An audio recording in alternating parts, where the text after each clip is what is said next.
Yeah, so I'm Tom. I'm a qualified doctor. Been a GP for over a decade now. I've decided as of the last sort of year or two to sort of take a slightly different walk in professional life, and now doing sort of more mental health based work. I found a lot of my GP work was to do with mental health and stress. Around about 50% of consultations, if you look at the stats, are to do with mental health and stress in GP. And I felt as though I didn't really have the time and the resources to help individuals the way I wanted to. And so I thought if I did a bit of sort of retraining and re-education, that maybe I could set up a platform to help individuals and give them a bit more time and a bit more information, and a bit more knowledge and empowerment to help themselves. So today we're diving into a topic that affects many of us, and that's chronic stress. But why is it important to talk about it? Chronic stress is something that, first of all, a lot of us don't necessarily realize that we have. We get so used to actually being stressed, we don't realize that that's what's going on in our bodies. And the reason why that's so important is because it has a profound, what we would call systemic effects on our bodies and our minds. So that means it affects all parts of our body. It affects our mind. It can affect our emotional health, our mental health, and of course our physical health, often in a very negative way. And it is associated with many different diseases and many different risk factors. So it really can. I know it's a cliche to say that stress kills, but in this case, actually, chronic stress really can. Can you tell us a brief explanation on what chronic stress is? Yeah, absolutely. So if we start with the idea of what stress is, so stress can be broken down into two sort of meanings, I suppose. So from a scientific point of view, or from a body point of view, we talk about the stress response in the body. That's to do with hormones and different things that happen inside our body. And then we've also got the term stress that we use sort of, in general in society. And often that's usually people say they're stressed when they're sort of feeling slightly uptight, they're feeling short of time or workload, and they can actually feel it very much in their bodies, and it may affect their behaviors and their ability to deal with things. So that's kind of what we mean by stress. Now, um, whether something is what we call chronic stress, which is what we're talking about today, or acute stress, basically depends on the duration of the stress. So, for example, acute stress would be, let's say, someone cut you up or something on the road, and you feel sort of a bit angry and a bit surprised and a bit shocked, and you feel that initial bit of surge of stress. Or let's say you get an email that requires you to do a bit more work, and you think, "Oh, my life, where have I got the time to do this from?" And you get that initial reaction of stress that quickly settles, and you go back to sort of feeling slightly more calm and in control. With chronic stress, what this means is that we're having stress more often than not. So most days of most weeks of most months. Um, and it can sometimes be sort of obvious. So you might know that something that is stressing you. So for example, if you've got a stressful job and you actually feel the stress, you can feel in your body every time you're going into work, for example, or let's say you're having, parents, raising children can be a stressful thing, and you can feel it in your body, and that's going over a long period of time, months into years. But after, again, more commonly, actually what happens with chronic stress is that it's not that noticeable. It's something that just sort of rumbles along in the background. You kind of, in a way, almost kind of get used to feeling that way, so it kind of feels normal. But the problem with this is that it's long lasting. So we're talking, it's not a one-off stressful event that settles really quickly. It's something that just lasts and goes on and on and on and on and on for weeks and months at a time. I'm wondering what are some common causes? So common causes of most sort of chronic stress, probably unsurprisingly, is people's work. So that's the most common source. Obviously, spend a lot of our time working. If we're therefore in a stressful situation or a stressful job, that makes sense. That certainly that is the most common cause, I would say. The second one would be relations or relationships. Now, that doesn't necessarily mean spousal or partners. It can be, obviously, but in terms of ongoing issues with parents, with siblings, or with children, so parenting. Those are two of the most obvious causes of chronic stress. Another cause of chronic stress, which we'll probably come on to today, that I don't, again, people probably don't necessarily obviously see, is actually not getting your needs met in life. So we all have certain needs that we need to have met to sort of function optimally as human beings. And actually, a lot of if those needs are not met for whatever reason, that can be actually a sort of a very subtle cause of chronic stress. And then, of course, occasionally, of course, life, life events. So if we have the death of a loved one, if something we're the victim of some crime or something like that, then of course those significant sort of traumatic events can then set off a chronic stress response. What happens in the body during the chronic stress response?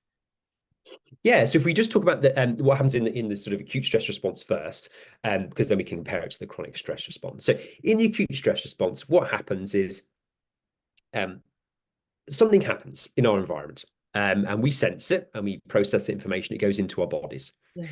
And then what happens is there's two different ways that the stress sets motions in our body. First is through what we call the hypothalamic axis. Basically, all that means is information comes into our brain.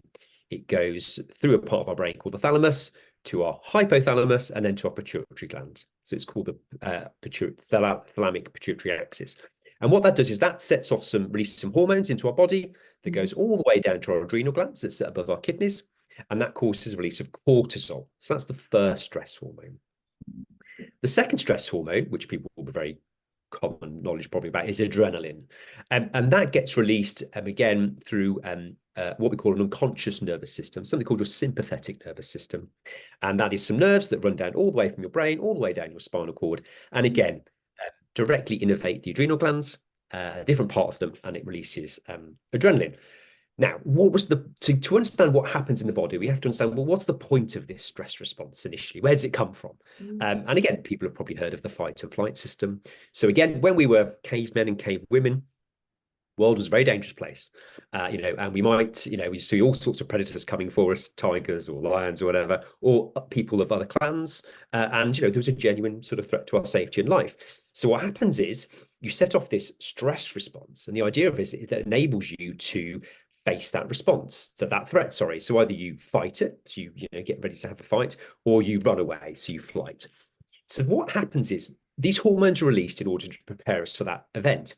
So what happens is, first of all, our pupils dilate. So that means we can focus on our target.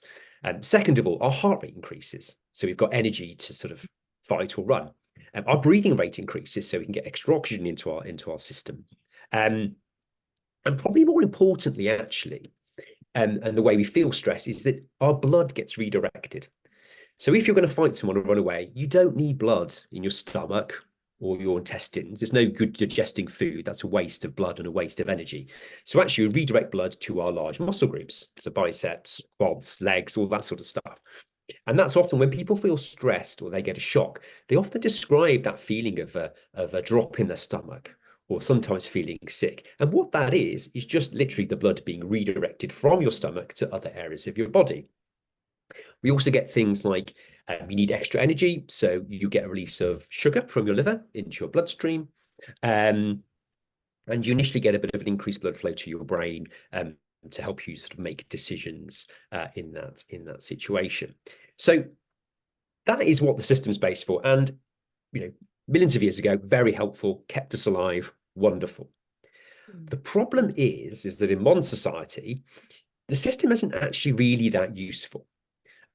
It's well intended and means well, but thankfully, touch wood, most of us in our daily lives are not in a life-threatening or a safety-threatening position. And so actually, this unnuanced stress system doesn't really help. And especially if we become chronically stressed, what that means is that acute stress systems again, it's usually a bit more subtle, but what it means is it's just ticking over gradually. So instead of going up and down like that, so going up to stress and coming down to normal, it just goes up and just ticks along gradually. And what that means is we have slightly higher levels of cortisol, slightly higher levels of adrenaline in our blood circulating around our body. Now, what does that do? So as you can imagine, it often means you have a slightly higher heart rate, Our blood pressure would increase a little bit more. We may have issues with our breathing because we're breathing at a different rate. It's putting more strain on the body, more stress on the body, particularly muscle groups and joints. If the blood is going away from the digestive tract, we can have digestive problems as well. And so when we're going to talk obviously about the health effects, as we go by, but generally that is what's happening in the chronic stress response. It's the acute stress response, which was helpful millions of years ago, but it's taking place in our body just on a more subtle level, sometimes unnoticeable, but it's just going on and on and on and on and on and on, and never really going completely resetting back to normal.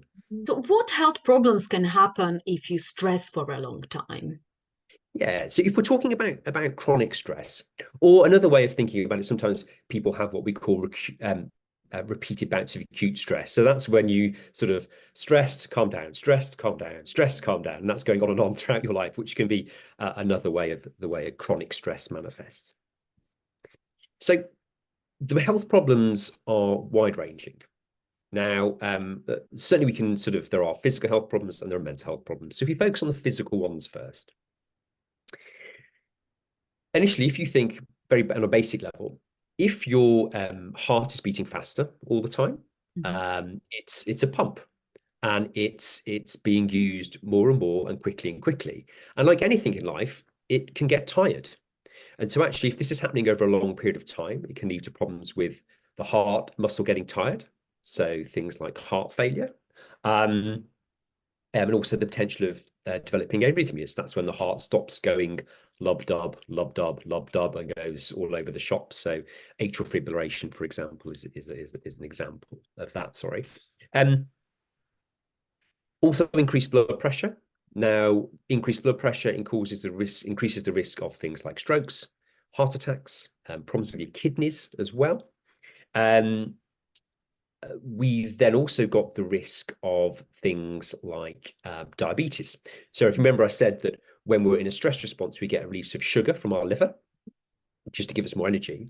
Now, that's fine, but if that happens over a longer period of time, what you've then got is that your body has to release more insulin to get that sugar back into your cells.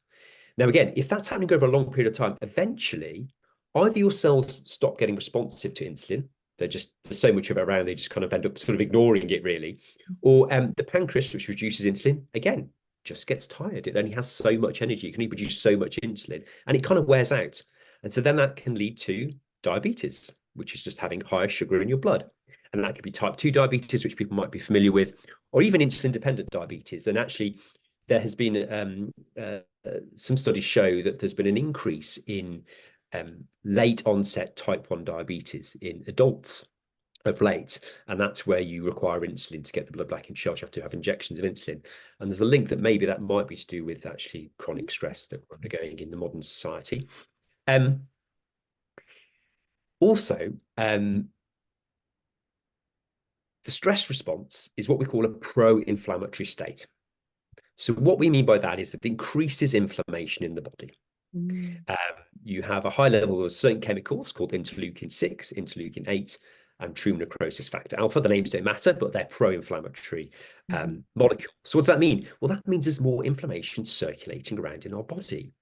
And inflammation in our body is not a good thing, and it can cause wide-ranging consequences. It increases the risk of inflammation of your liver. So, an inflammation liver can lead to things like liver cancer, or just pain in the liver area. Increased inflammation can lead to things like autoimmune diseases, so sort of multiple sclerosis, or any chronic pain syndrome. It can lead to digestive tract problems such as Crohn's disease, ulcerative colitis, which are inflammation conditions of the bowel, and also another one that's often related to strep, peptic ulcers. So when people get stomach ulcers, that can be related to chronic stress. And again, inflammation actually increases your chance of things like strokes and heart attacks, vascular disease in your hands and your feet, and also kidney failure, because the blood vessels in the kidneys get inflamed. And then also, kind of the other interesting one as well about chronic stresses and this pro-inflammatory response physically is it actually increases your risk of cancer over a long period of time. So you have these things at the end of your chromosomes, which hold the DNA in your cells, called telomeres, and they are basically like little blocks that protect the end of the chromosomes from getting mutated or anything nasty happening to them. And what happens is, as you get more inflammation, these telomeres get shorter and shorter and shorter until they go away, which means your chromosomes are left more vulnerable and susceptible to other toxins that can cause mutations. And mutations then lead to cells growing rapidly out of control, which is what cancer is. So it has wide-reaching implications. And also just another common one, actually, which people will probably relate to, is irritable bowel syndrome. So again, if you're not having much blood in your stomach or digestive tract, it affects your ability to digest stuff. And your bowel doesn't contract nicely and smoothly. It goes a bit all over the shop, and you can end up with sometimes constipation, sometimes diarrhea, sometimes lots of abdominal bloating and pains. That's a very another common relatable example of chronic stress. And that's what happens physically in the body. How does chronic stress affect mental health, including conditions like anxiety and depression? Yeah, absolutely. So if we focus on the brain now, so stats will show that if people are feeling stressed, depression and anxiety are often not far behind. And indeed, actually, if you look at all cases of anxiety, there will not be one case of what we call generalized anxiety disorder that is not caused by chronic stress. The two are linked like that, okay? And even up to about 90% of cases of depression are due to chronic stress, so very closely linked. And of course, things like anger issues, people will really able to relate to as well. And also things like PTSD, so post-traumatic stress disorder. But if we take anxiety and depression, two of the more common mental health issues. So with anxiety first, there's a part of your brain basically has sort of three parts, if you like. It has this supercomputer on top called our grey matter or neocortex, which is the most recently developed part of the brain. You have this sort of middle bit of your brain, which is called the mammalian brain, which deals with emotions. And you have your lizard brain at the very bottom, which basically controls heart rate and breathing and all that sort of stuff, keeps us alive. Now, between those two last parts of the brain, there's something called your amygdala, which is this tiny little structure. And the idea of the amygdala, or the job of the amygdala, is to sense danger. So again, if we go back to cavemen or cavewoman times, if they saw something that was unusual, let's say a predator or whatever, immediately that information would cause the amygdala to spark into action, almost like a light bulb, and it would prick its ears up. Okay, if it was a cat or something like that. And that's our danger sensor. So it's telling us, hello, something's wrong in the environment. We need to be careful. The stress response starts and we're alert and aware. Now, again, very useful in that sort of situation. But the problem is nowadays, the system hasn't developed any further. It's still the same system that was millions of years ago. It hasn't changed. So the problem is this system is still getting activated on a daily basis when there isn't really any threat to life. And what happens is if you get stressed by something, your cortisol level goes up, the amygdala sort of starts, blinking, but it often doesn't go back to normal straight away. So the cortisol levels in your body stay up for a little while, the amygdala stays a little bit alert for a while. And so what happens then is you then start to associate other things with the initial stressful thing that happened. It's what we call the ripple effect. So if you ever dropped a stone in a pond, and then you see it hit the pond and the ripple effect spreads out, spreads out, spreads out. And that's what happens with anxiety. So something happens, causes a stress response, makes you feel anxious, worried, or stressed. But then what happens is you then start to get stressed about other things that were slightly related to the initial problem, but then get further and further removed from the initial problem until you're actually stressed about something or anxious about something that has nothing to do with the original problem. It's that ripple effect. I think it's very, very common. Absolutely, very common. And so sometimes we can find ourselves feeling anxious. Hang on a second, there's no reason for you to feel anxious. There's no actual threat. There's nothing for you to worry about. But I am just anxious and I am just worried. And you end up with what we call a generalized anxiety disorder, which is what it means. You become generally anxious about a wide-ranging things, and you're not really entirely sure why. You just feel it. And it's basically your brain almost playing a bit of a trick on you. It's trying to help you, but it's well intentioned, but it's not helping. Actually, it's making things far worse. And so that's when we get generally anxious. So, and people will be able to associate with this. You wake up in the morning, and you just feel on edge. You've got that sense throughout the day that you're just, something's going to happen, something bad's going to happen. You're worrying about this, you're catastrophizing and worrying about things that aren't even going to happen, that might happen, months in the future. And that's what happens. And that's because if you, and so that's if you, because that's because if you're having stress on a daily basis, that amygdala is never shrinking and going back down to normal size, or being inactive. It is constantly active and it is growing.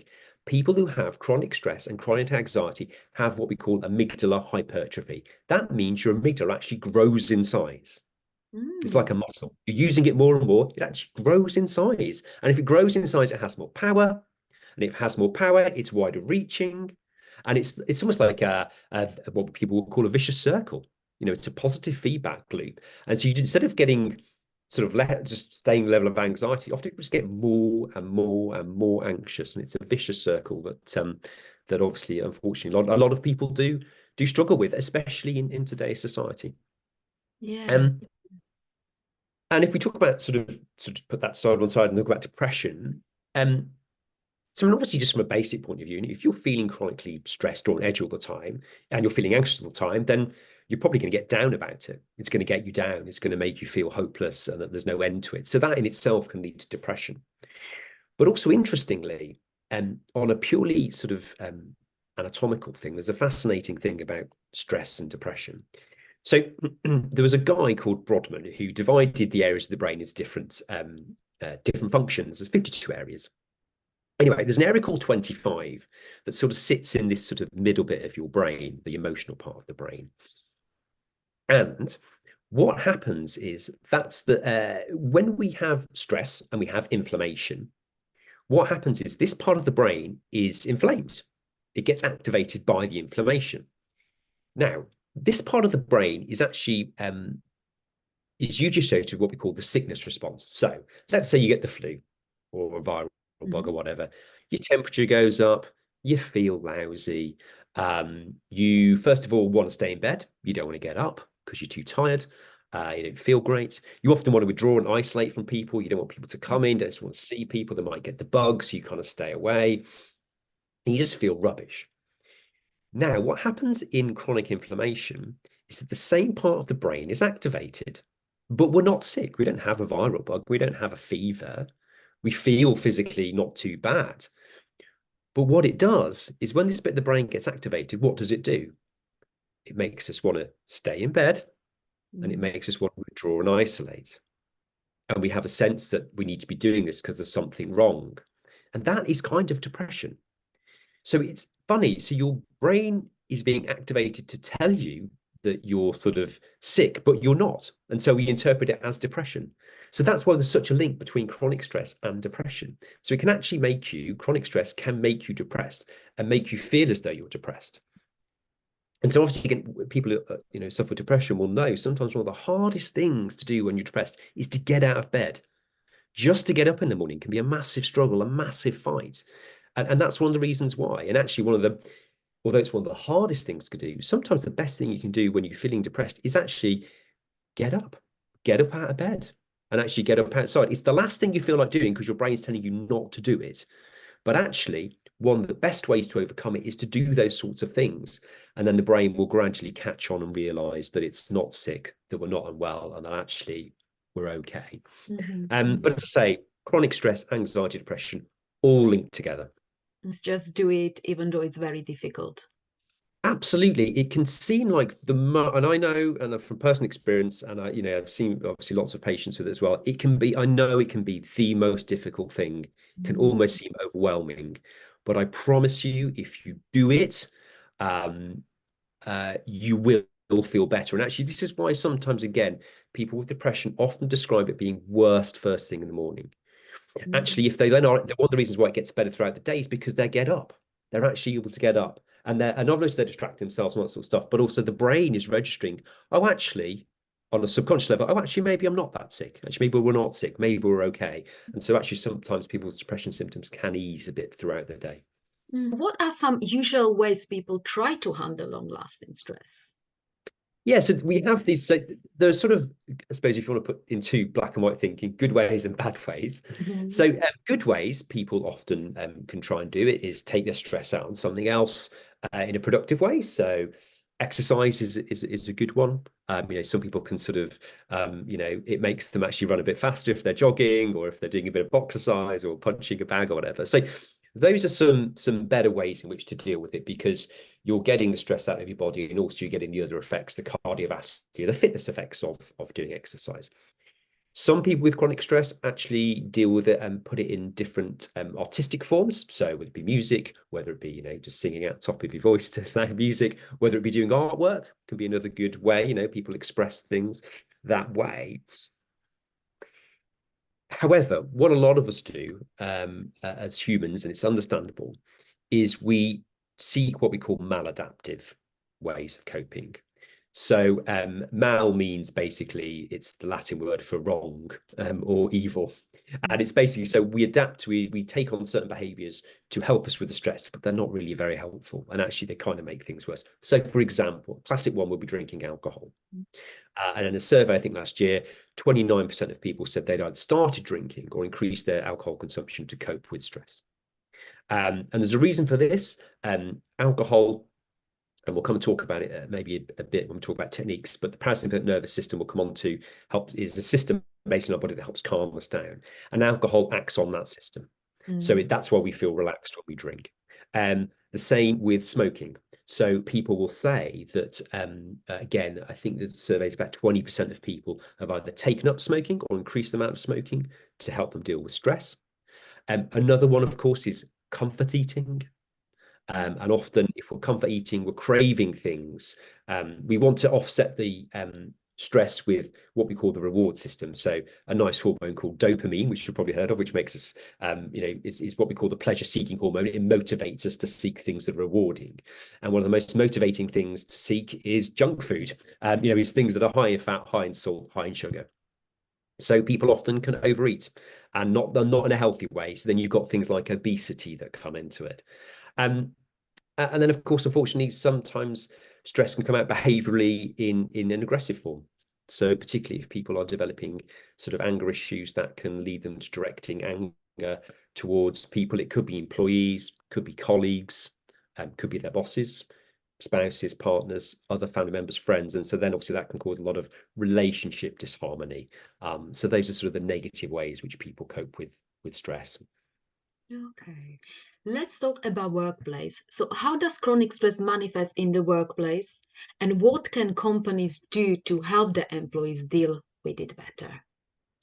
Yeah, so chronic stress, so basically the three main causes of stress at work are workload, not feeling in control, and not feeling as though you have the right support. Those are the three top causes of stress in the workplace.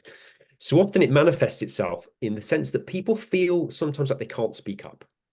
So they'll kind of just deal with it. So their workload will gradually increase, or they'll have these expectations, or they'll start to think they don't know what they can do. So, for example, or they're able to do what they've been asked to do. So, for example, there are lots of definitions of stress, but this is one definition of stress I love. It's when you feel you don't have the resources to do what you feel as though you need to do. And no more true is that than is that at work. I haven't got enough time. I haven't got the knowledge. I haven't got the support. You start doubting yourself and you feel like I can't do it. I just can't do it. And that is what drives stress. And if that is left unaddressed, if you don't have a voice, if you don't feel as though you can speak out or say something, or you feel as though you're not listened to, you may say something, but no one listens to you. What happens is this less levels of stress often just build up, build up, build up, build up, build up, gradually and gradually. And then what happens? Either people are forced off sick. Again, I think the amount of days lost is something like 17 million days or something like that per year due to stress, depression, anxiety in the workplace. It costs the government 8 billion a year because people get to the point where they break down. They don't want to go to work. They can't cope anymore, so they get signed off sick, or it manifests in some other way, like depression, anxiety, and all these symptoms. People can withdraw, people's character can change, they just will start not turning up to work. They might look like a bit of a shell, bit of a ghost, just sort of frozen there at their computer, not knowing what to do. Or it can manifest itself sometimes in aggression.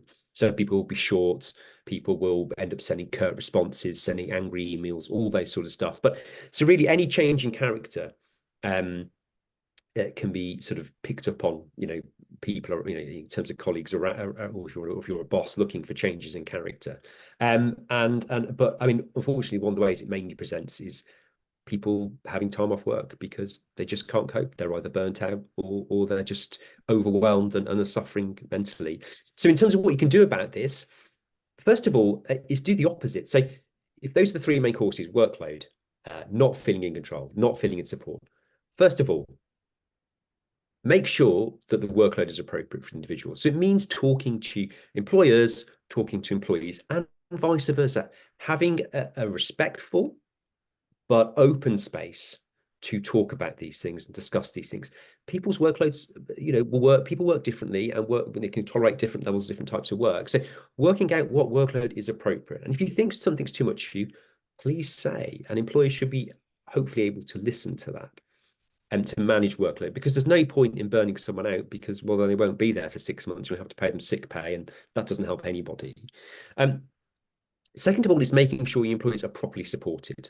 And that means in their work, yeah. So if you've got the right support to do the work they're asking you to do in the first place, if you've got the training, have you got a mentor? Have you got someone you can call, someone you can ask, someone checking in on you in a nice way? And also that, you have supports for, we have these things called employee assistance programs, and every business has to have one. So if you're sitting here thinking, what's that? I don't think my employees ever told me about that. Go and ask, because it's a legal requirement. So they should be able to be looking after your well-being as well.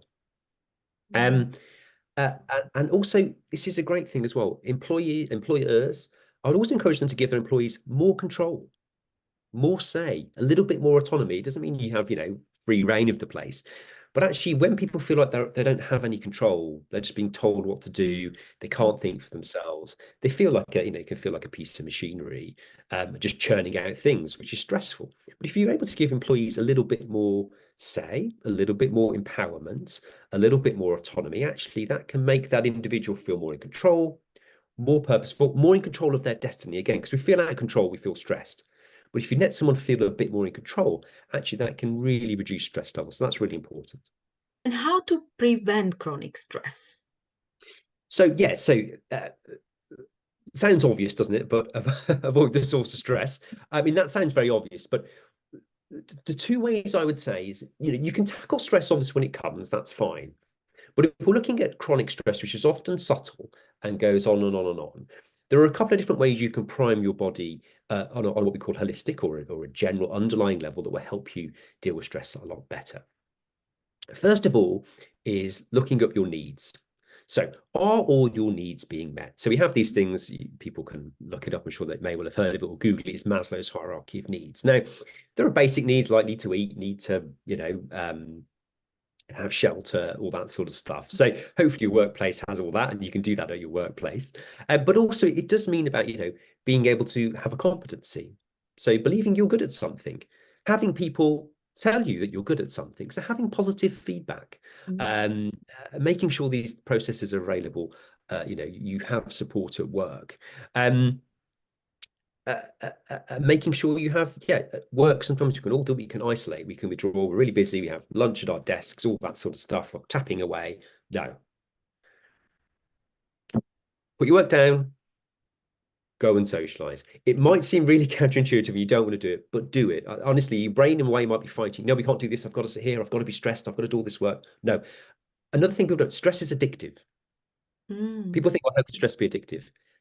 Caffeine and smoking are both addictive. I think we can agree with that. And they act on this, they activate they increase your cortisol levels and your adrenaline levels.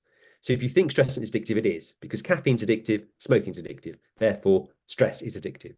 So actually trying to step back from that is really important. Self-care, another great one. Self-care is really simple, but none of us do it. So L'Oreal obviously came with that great advert, you're worth it, and tapped into it. But it's true in the sense that you have to believe you're worth self-care. a good night's sleep, trying to get 8 hours a day, eating regular meals. Don't skip breakfast. I know it's stupid and everyone says it, but have a bit of breakfast. Make sure you have break and have a bit of lunch and meet with fellow people, commune with fellow people. That releases oxytocin. Oxytocin is the bonding hormone. It relaxes us. It makes us feel fuzzy and warm and lovely. Have a laugh, releases dopamine, endorphins. All these things counter the stress response. And making sure you're getting out and having some exercise. It doesn't matter if it's a walk, doesn't matter if it's a run, whatever it is, do those sorts of things. And of course, then the final thing is what we talked about briefly before, is the parasympathetic nervous system. So the parasympathetic nervous system is the complete opposite to the sympathetic nervous system. So sympathetic is fight and flight, parasympathetic is rest and restore. And so how do you activate this wonderful magical system that we have inside us? Very simply, actually, there's lots of simple things you can do. The most common one people will find these days, and they've seen it on TV, is breathing techniques. So some called the Iceman, I think Wim Hof, who got celebrities dunking themselves in ice baths and breathing, whatever. So there are certain breathing techniques. The common one is just to breathe in through your nose for 4 seconds. Belly breath, so your belly comes out, you breathe in through your nose, and then you breathe out through pursed lips for 6 seconds. And you do that. And I guarantee if you do that as part of your routine for 10 minutes every day, it will gradually activate the parasympathetic system more and more and more, and you will feel less stressed. So there are certain things you can do then. We also know, we haven't touched on it, but also diet. So basically what you eat affects what bacteria grow in your bowel. If you eat lots of rubbish food, bacteria grow that are pro-inflammatory. We know pro-inflammatory is bad. We don't want pro-inflammatory. If you eat a good diet, you actually get healthy bacteria that are anti-inflammatory. So again, it might sound obvious and boring, but it's things like nuts, seeds, fruit, vegetables, whole grains, that sort of stuff, bit of protein. So if you eat well, you will feel well. In terms of lifestyle, the great thing about lifestyle is that it's often, generally speaking, within our control.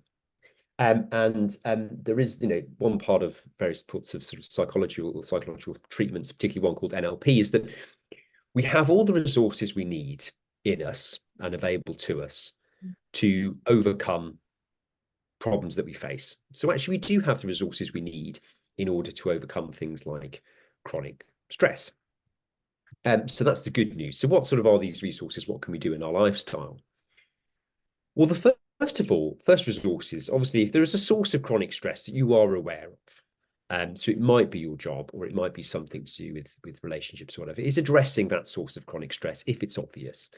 And often by addressing it, it means just having a conversation just to start the ball rolling.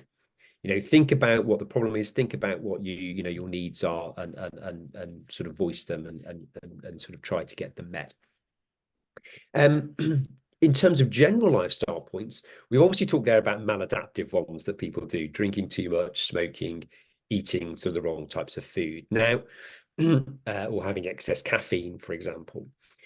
Now, it's easy for me, obviously, saying, well, cut them out or reduce them. That's very easy to do. But what happens is with like anything that you're sort of ingesting in your body, your body does get adapted to it, becomes a bit dependent on it to an extent. So often it's not necessarily about going cold turkey. It's just about reducing things a bit, modifying things a little bit, bit by bit. So if you're smoking 20 a day, try 15 a day. If you're drinking or binge drinking too much, just reduce the amount you're drinking per time. With diet, try and substitute things for other things, less healthy options for more healthy options, and just do it gradually like that, because each time you do that, you are decreasing inflammation in your body, which is healthier, and it is decreasing stress as well. And try and find more positive ways of coping with stress. We know, for example, generally speaking, that women, on the whole, deal with stress better than men. So men go very much into fight and flight mode and almost view stress as a competition sometimes. And that's a generalization. I'm not saying every man, but that's kind of the way men tend to process it a bit more. And and generally speaking, mental health, men tend to be quieter, more silent about it, feel as though they can deal with it by themselves, get on with it by themselves. They don't want to talk to people about it, or they feel as though they can't. Whereas women often are more able to voice their needs and opinions, and they're often more likely to share their problems and how they're feeling. Now, that's good for lots of different reasons, but one of the reasons, just biochemically, is that releases oxytocin, which you mentioned previously before.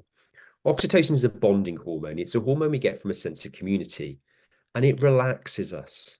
It gives us a sense of purpose, gives us a sense of being wanted, and it relaxes us. That immediately reduces chronic stress. And that's another reason why actually things like loneliness are really bad for us, actually, and can add to stress. Actually, being part of community is really important. Um, and again, we've talked about self-care. Sleep is hugely important. You spend a third of your life sleeping. Get it right, or do the best you can to get it right. There are lots of different stages of sleep. They're all very important. If you don't get through all those stages of sleep regularly, you increase risk of things like dementia. You decrease your ability to form memories. You decrease your ability to make decisions. And that's another thing actually we didn't talk about. Sorry, I didn't mention with chronic stress, but actually, if you're chronically stressed, your hippocampus, which is the part of your brain that's involved in memory formation, shrinks. So your long-term memory is fine, but your working memory is shorter. So you forget things, you don't retain information. And also this part of your brain at the front here, your prefrontal cortex, which is the part of the brain that's designed for what we call higher executive functioning, basically making decisions, informed decisions, gets smaller. So if you're chronically stressed, this part of your brain shrinks. It atrophies due to the neurons dying there due to inflammation. So you're less able to make good decisions. So sleep well. We've talked about the importance of diet in terms of the bacteria that it causes or activates in your body to reduce inflammation, and having proper time to rest. Now, this doesn't necessarily mean sitting on the sofa watching Netflix. That's great, wonderful, but actually, what it means is actually having proper time to sit quietly and reflect and rest just in peace. Now, a lot of people find that very difficult to do. And if you find that very difficult to do, it's probably a hint that you're slightly addicted to stress, or that you've got issues that you're not comfortable with. You're not comfortable with yourself. And actually, sometimes we spend time with ourselves, we actually feel uncomfortable because we don't really like ourselves that much, or we have intrusive thoughts. So if you can't do that, actually, there's a sign that you might be addicted to stress. Stress is addictive, or that there's some work actually that might need to be done, sort of deeper work in all seriousness that might benefit you. And being open and honest. So if you, I know we talk about it more these days, and it is a thing, but it still has some stigma about it. But actually, if you can be part of community, if you can talk to people about certain things, you don't need to tell everybody everything, but if you can tell someone something, you know, that it doesn't matter if it's your therapist, if it's a friend member, it's a family member, if it's, part of a community, your church, your Pilates group, it doesn't matter, whatever it is, football team, cricket team, talking and being part of community is a really important lifestyle change. But also, I would say another fundamental thing is addressing your needs, really looking at what needs you have in life and what needs aren't met. And also another piece of work you can do for lifestyle is looking at your faulty core beliefs. So looking at your core beliefs that you sort of actually are negative. So, oh, well, I'm not very good at this, or I'm not a nice person, or I'm not very good when I do that. And addressing those core beliefs actually can really sort of influence. So be reflective, take great self-care, be part of community, and make sure you're getting your needs met, really. So there's a couple of things you mentioned. Well, what would you recommend as a first step in changing your lifestyle? Reflection and evaluation. So we talked about very practical things like, obviously reducing alcohol, or reducing fast food, or reducing smoking, etc. Those are very practical things you can do. And those may be first great measures, by the way. Or, for example, another one actually is if you don't have any community activity, if you don't have any sense of belonging, go find some, take up a hobby, join a club, do whatever it might be. Don't isolate, don't withdraw, go and sit with people at lunchtime, don't sort of sit by yourself. But actually, probably the main thing I would talk about is actually taking yourself some time every day, if you can. And it might just have to be long. It could be 15 minutes. It could be half an hour. And sitting down and really thinking about where you are in your life, how you're feeling, getting in touch with your emotions, and reflecting on them. And I know for me, that's been a massive thing that really changed my life, because my life was always on sort of, it was always on the go. I was always doing things. And actually one of the reasons why I was doing them and it was making me stressed was because I was probably a bit addicted to stress. But also I found myself, what I was doing was running away actually from a lot of problems that I had, and I didn't want to address them. So I distract myself with work and stress and doing this and doing that and taking on too much. So actually, I would say being brave, even just sitting by yourself 50 minutes in the quiet, just see what comes into your mind, see what you pops up, what thoughts pop up, note them down.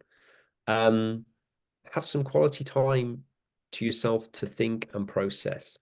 And it doesn't happen overnight, but if you do that often enough, what you'll find is that you start to form a picture of what you are actually feeling, what is actually going on in your life. Actually, if there are areas that you're actually upset about, or not dealing very well with, or that are stressed about, and then you can make a plan and you can do something about it.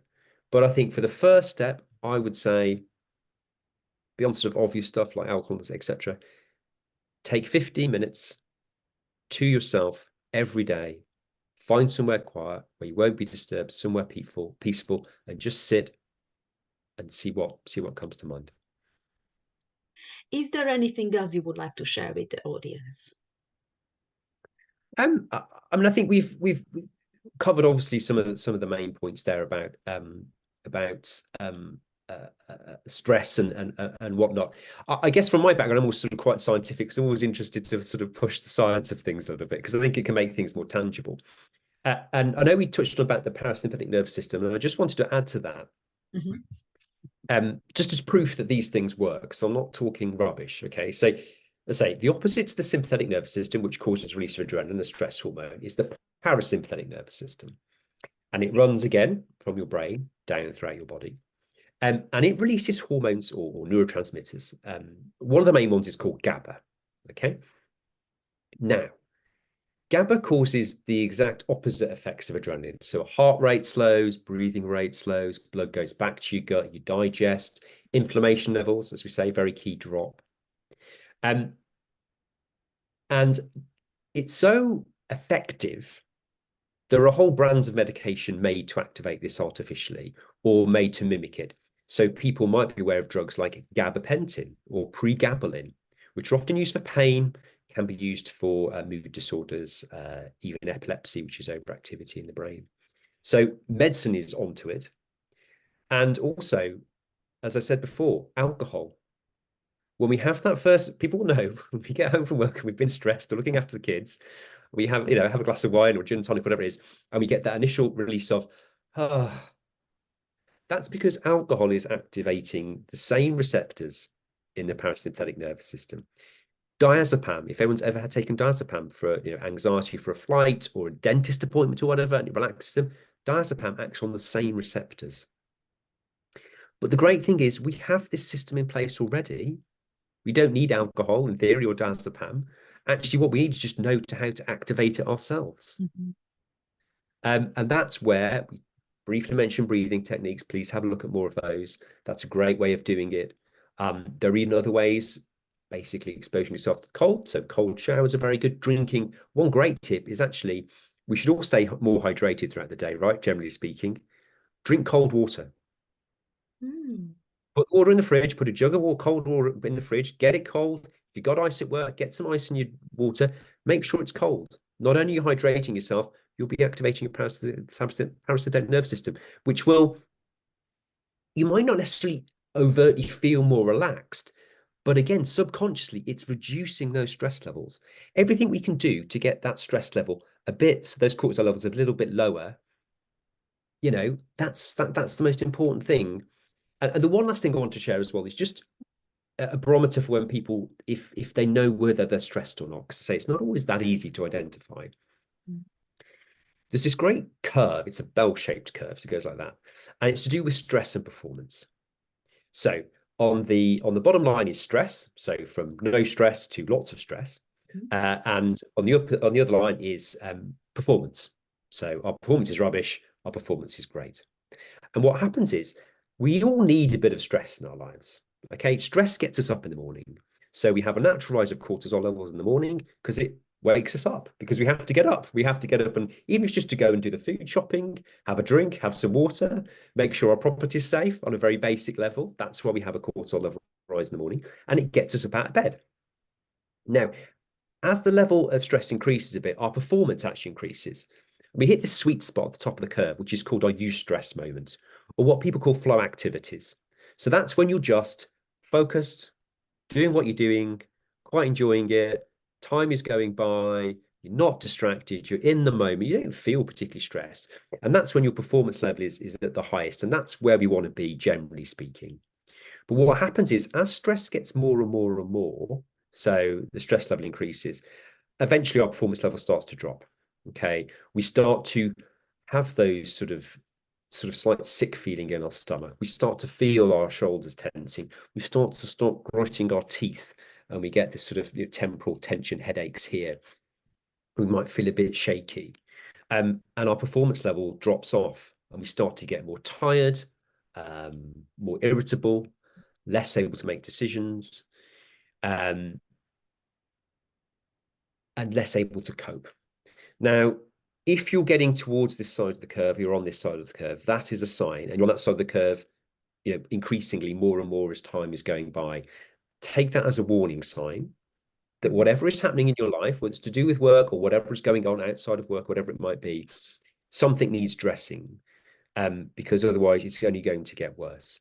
And actually, there is no point, absolutely no point, in burning yourself out and being of no use to yourself or anybody else or whatever it might be. There's no point in getting to that level.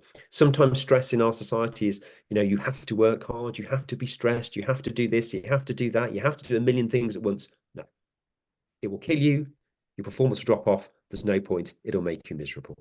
You're far better to bring yourself, address your needs, whatever it is, reducing workload, having more control, having more support, whatever it might be. Shift yourself back to that top part of the curve or just before that, and find that spot where you are in your flow, when you're most productive.